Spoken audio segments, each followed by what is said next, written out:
रायगढ़ में Roha municipal council चुनाव की वोटिंग के दौरान एनसीपी और बीजेपी कार्यकर्ताओं के बीच मामूली बात पर लड़ाई झगड़े की एक चौंकाने वाली घटना सामने आई है। पहले एनसीपी के ऑफिशियल उम्मीदवार समीर सकपाल और बीजेपी के ऑफिशियल उम्मीदवार रोशन चाफेकर के बीच कहासुनी हुई। फिर समीर सकपाल का बेटा भी बहस में शामिल हो गया, जिसके बाद रोशन चाफेकर और सकपाल के बेटे शिवराज सकपाल के बीच लड़ाई शुरू हो गई। इस वजह से कुछ देर के लिए मेहदली हाई स्कूल इलाके में तनाव का माहौल बन गया। इस समय वोटरों में डर का माहौल भी देखा गया। इस समय रोहा डीवाईएसपी प्रसाद गोकुले ने मौके पर पहुंचकर झगड़े को शांत कराने की कोशिश की। पूर्व एमएलए अनिकेत तटकरे और बीजेपी के युवा नेता अमित घाघ भी मौके पर यहां पहुंचे। इस समय मेहंदली हाई स्कूल के बाहर बड़ी संख्या में पुलिस तैनात थी।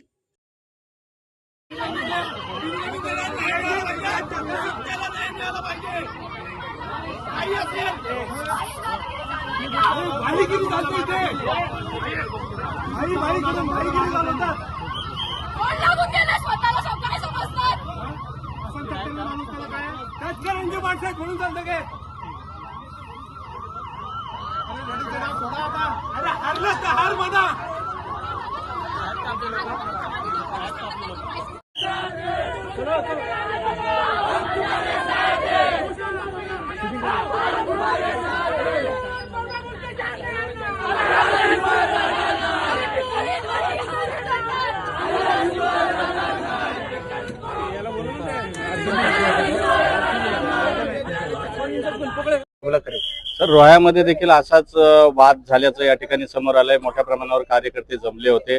काय तणावाची परिस्थिती आहे, नेमकं काय कारण होतं वादाचं? निवडणूक आहे म्हटल्यावर थोडंसं त्या ठिकाणी कार्यकर्त्यांमध्ये उत्साह असतो, थोडंसं गरमजोशपणा असतो, पण रोह्याची संस्कृती ही चांगली राहिलेली आहे।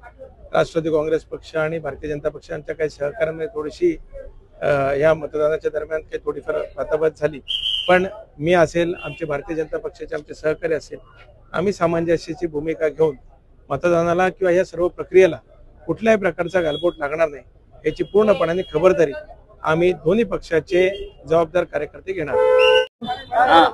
हे बघा, ही लोकशाही आहे। लोकशाहीमध्ये सर्वांना सारखा अधिकार असतो। आज माझा मुलगा रोशन चाफेकर उमेदवार म्हणून त्यांच्या पायाखालची जमीन हल्ली म्हणून त्यांनी माझ्या मुलाला एवढ्या पोलीस प्रशासनासमोर माझ्या मुलाला टिबूतला जाऊन मारला त्यांनी।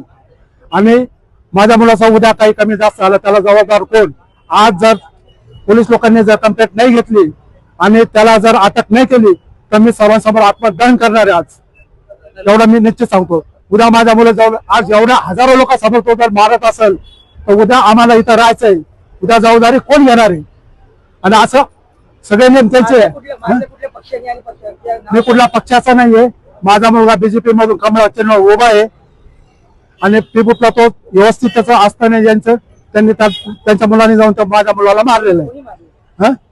समीर शेडगे, समीर सपकाळ आणि त्यांचा मुलगा, त्यांनी सर्व ग्रुपने जाऊन माझ्या मुला दोन्ही मुलांना मारलेलं आहे। तुमची आता काय भूमिका आहे? माझी भूमिका त्याचे माझ्या मुलाला योग्य न्याय मिळाला पाहिजे, नाही तर मी आत्मदानाला तयार आहे।